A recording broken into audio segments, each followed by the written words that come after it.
In my tutorial video on hyper-efficient loot rooms from October 2018, I showed you how to squeeze 7 large boxes into a 1x1. This means a single 1x1 could provide almost the same storage capacity as 2 traditional loot rooms, which helps a lot to keep base designs compact.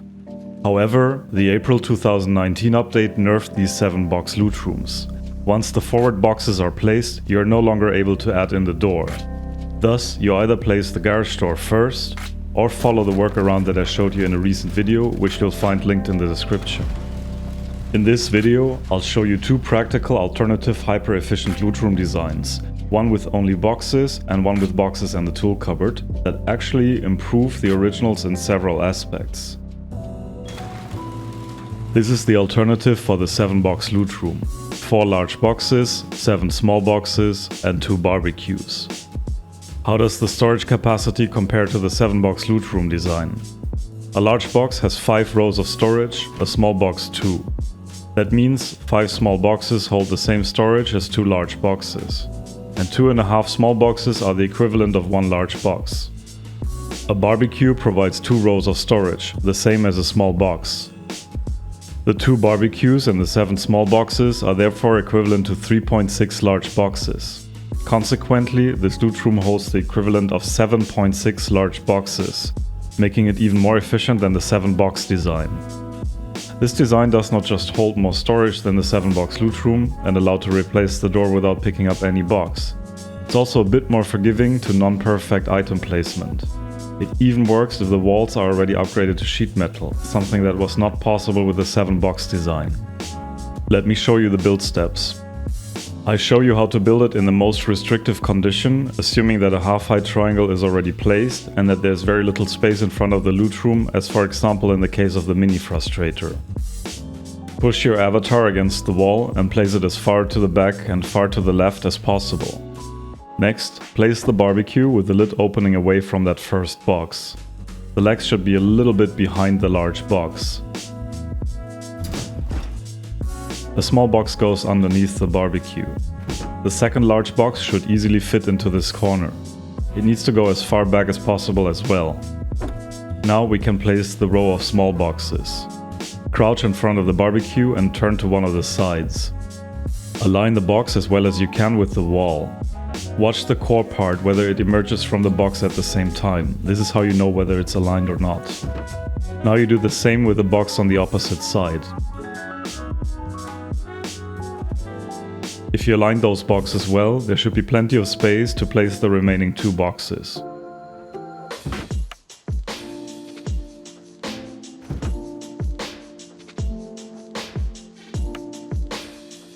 The easiest way to place the 2 upper boxes is to add this temporary twig construction. Jump onto the triangle and first place a large box onto its tip. Align it with the patterns on the triangle floor. Place the second large box as far back as you can. You know that it's placed far enough back if it practically sits on the line on the floor tile. Back up and place the barbecue as close to the wall as you can. Finish the loot room by placing 2 more small boxes. And voila, the equivalent of 7.6 boxes in a 1x1.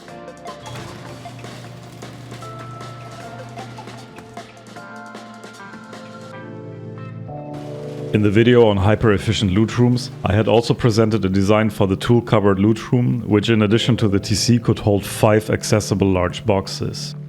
This design now holds 4 large and 4 small boxes.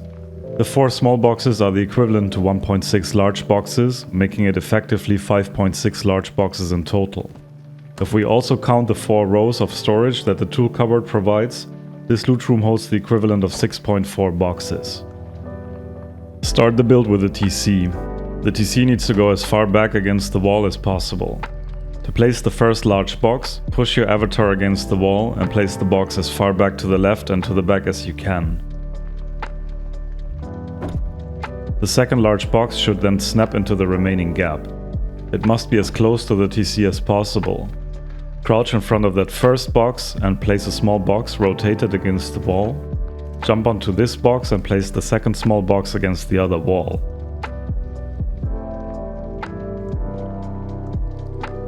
The third small box should fit easily into the gap.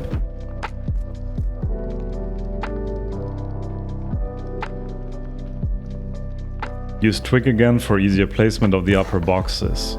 As before, place the first large box by pushing your avatar against the wall. Then turn and place a small box as close as possible against the wall and the box.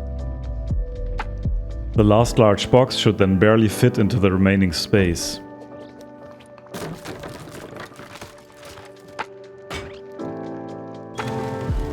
And voila, the equivalent of 6.4 large boxes in a 1x1. It surprised me how space efficient small boxes are. I used them in reaction to a nerf caused by the introduction of the debris system with the April 2019 update. It turns out that thanks to the use of small boxes, both of the redesigned loot rooms hold more storage than the original. At the same time, both designs are more practical as they can be built in constrained spaces and with the walls upgraded to sheet metal, and they require to be less exact with the placement. The only downside I see is that you might have to look into more boxes to find your loot if you're not well organized. I hope the upsides convince you to give these loot rooms a try.